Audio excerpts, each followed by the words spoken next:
Gəncə Dövlət Universitetində əsərlərində vətən obrazını müqəddəs bir dəyər kimi təqdim edən, Azərbaycanı, onun təbiətini, insanlarını və tarixini böyük sevgi və fəxrlə təsvir edən, bizlərə vətəni sevməyi öyrədən xalq şairi Səməd Vurğun xatırlanıb. Tədbirdən öncə Azərbaycan Milli Elmlər Akademiyası Nizami Gəncəvi adına Ədəbiyyat İnstitutunun elmi katibi, dosent Agün Bağırlı və aparıcı elmi işçisi, filologiya üzrə fəlsəfə doktoru, dosent Aslan Salmansoy tələbələrə Səməd Vurğun haqqında ustad dərslər keçiblər. Daha sonra tədbir başlayıb. Azərbaycan Respublikasının Prezidenti İlham Əliyevin 23 fevral 2026-cı il tarixli sərəncamına əsasən Azad Həmkarlar İttifaqı Komitəsi, Filologiya və Xarici Dillər Fakültəsi, Azərbaycan və Dünya Ədəbiyyatı Kafedrasının müştərək təşkilatçılığı ilə reallaşan yubiley mərasimini giriş sözü ilə elmi işlər üzrə prorektor, millət vəkili Pərvin Kərimzadə açıb.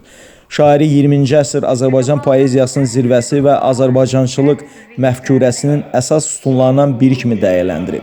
Daha sonra söz alan Azərbaycan və Dünya Ədəbiyyatı Kafedrasının müdiri dosent Səba Namazova şairin yaradıcılığının ən məhsuldar dövrünün Gəncə ilə bağlı olmasından bəhs edərək qeyd edib ki, Səməd Vurğun Azərbaycan şeir tarixində məktəb yaradan nadir istedad sahiblərindəndir. Milli şeirimizin inkişafında misilsiz xidmətlər göstərmiş böyük şairin ədəbi irsi Gəncə ədəbi mühitində neçə gənc qələm sahibinin yaradıcılıq yoluna işıq salmış, onların yetişməsində müstəsna rol oynamışdır.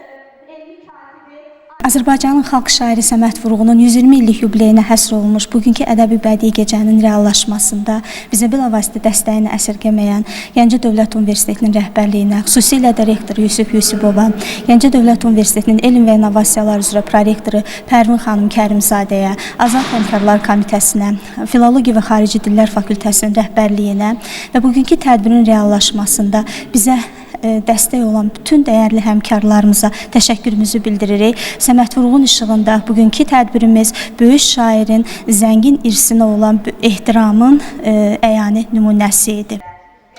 Tədbirdə qonaq qismində çıxış edən Azərbaycan Milli Elmlər Akademiyası Nizami Gəncəvi adına Ədəbiyyat İnstitutunun elmi katibi, dosent Agün Bağırlı və aparıcı elmi işçisi, filologiya üzrə fəlsəfə doktoru, dosent Aslan Salmansoy çıxış edərək şairin romantik və fəlsəfi məzmunlu bənzərsiz yaradıcılığı haqqında geniş söhbət açıblar. Çıxışlarda böyük şair həm də istedadlı dramaturq, alovlu publisist, tənqidçi, nəzəriyyətçi və tərcüməçi kimi dəyərləndirilib.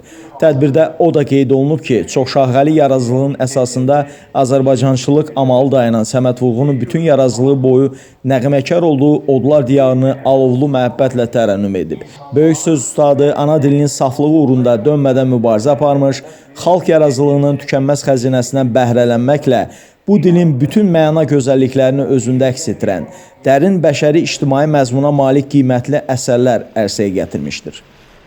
Çox gözəl bir təqdirə layiq haldır ki, ilk xalq şairi Səməd Vurğunun 120 illik yubileyi Gəncə şəhərində keçirilir. Əslində şairin Gəncə ilə bağlılığı da çox olubdu. O ömrünün 2 ilini burada pedaqoji fəaliyyətlə və bədii yaradıcılıqla keçirib. Tələbələrin iştirakı, müəllimlərin həvəslə, hər bir bilirəm ki, hər bir o belə deyək də bir epizodun arxasında nə qədər zəhmət, nə qədər əziyyət dururdu. Həm müəllimlərin, həm tələbələrin hiss olunur ki, burada ürək qoymuşdular. Həm ürək, həm belə çox duyğulandıq. Şairin həm müraciət olunan əsərlər, Vaqif əsərindən seçilmiş parça, Aygün əsərindən seçilmiş hissə, sazda ifa eləyən gəncimiz, çox istedadlı tələbələrdir. Bu bizi çox sevindirdi ki, həm universitetdə təhsilin səviyyəsinin göstəricisidir, həm müəllimlərin o tələbələrin asudə vaxtlarını səmərəli keçirilməsi üçün görünür, onlarla çox bilgi işləyirlər ki, bu bizi bir həm ədəbiyyatçı kimi, həm tədris adamı kimi çox fərəhləndirdi. Uğurlar arzulayıram universitetin rəhbərliyinə və kollektivinə. Səməd Vurğunun 50 illik yubileyi ərəfəsində Kamal Talıbzadənin deməli bir xatirəsi var. O deyir ki, mən gəldim, Səməd Vurğunun 50 illik yubileyi yaxınlaşırdı. Deməli, ona dedim ki, bəs Səməd dayı, sizin haqqınızda Respublikada sizinlə bağlı çox gözəl bir tədbir hazırlanır. Səməd Vurğun dedi ki, ay Kamal, mənə nə yubiley? Mən hansı qapıya getmişəmsə, elə yubiley qədər hörmət görmüşəm.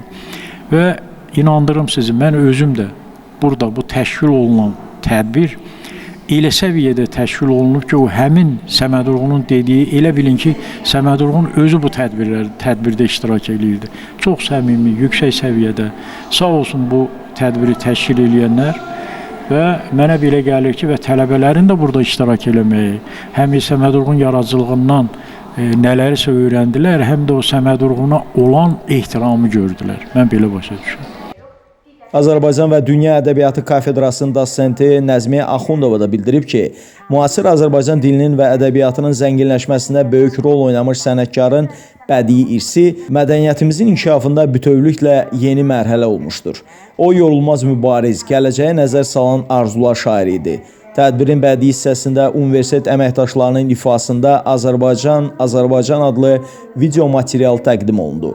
Filologiya və Xarici Dillər Fakültəsinin tələbələrinin ifasında isə şairin şeirləri, sözlərinə yazılmış mahnılar səsləndirildi. Vaqif və Aygün dramlarından parçalar nümayiş etdirildi. Mərasimin sonunda Universitet Həmkarlar İttifaqı Komitəsinin sədri dosent Afaq Qasımova çıxış edərək Səməd Vurğunun qələmə aldığı demək olar ki, bütün poetik nümunələrin bir müştərək məqamda birləşdiyini dedi. Unudulmayan, uca tutulan, mehrab kimi müqəddəsliyinə tapınılan vətən amili. Təsadüfi deyil ki, onun dillər əzbərinə çevrilmiş Azərbaycan şeiri illər keçsə də hər bir Azərbaycanlının ürəyindəki vətən sevgisinin poetik ifadəsinə çevrilib. Afaq Qasımova bir daha tədbirin reallaşmasına xidməti olan hər kəsə, tədbirdə iştirak edən qonaqlara, tələbələrə və müəllimlərə təşəkkürünü bildirib.